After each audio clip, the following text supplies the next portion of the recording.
Lumipas ang taon. Nagdaan ang araw.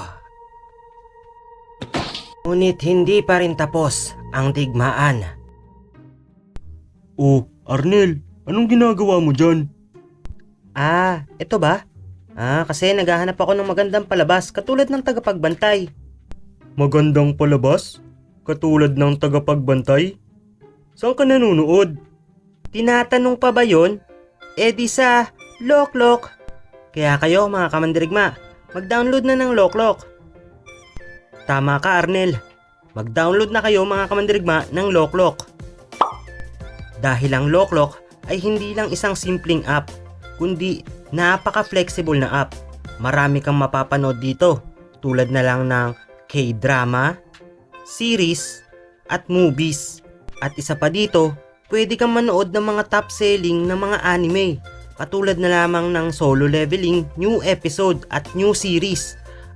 At syempre, hindi mawawala ang kinagigiliwan ng lahat, ang Sakamoto Days. So ano pang hinihintay nyo mga kamandirigma? Mag-download na ng Loklok sa Play Store.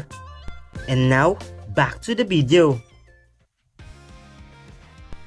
Patuloy na nakikipagdigmaan ang mabubuti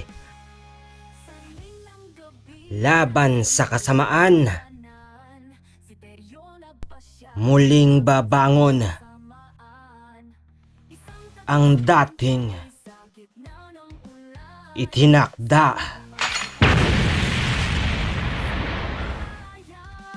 Tagapagbantay sa mga bituin, sa bawat laban di magpapalitin. Muli nating tunghayan ang bagong kabanata ni Lolo Seryo. Ang pag-asa at gabay mo.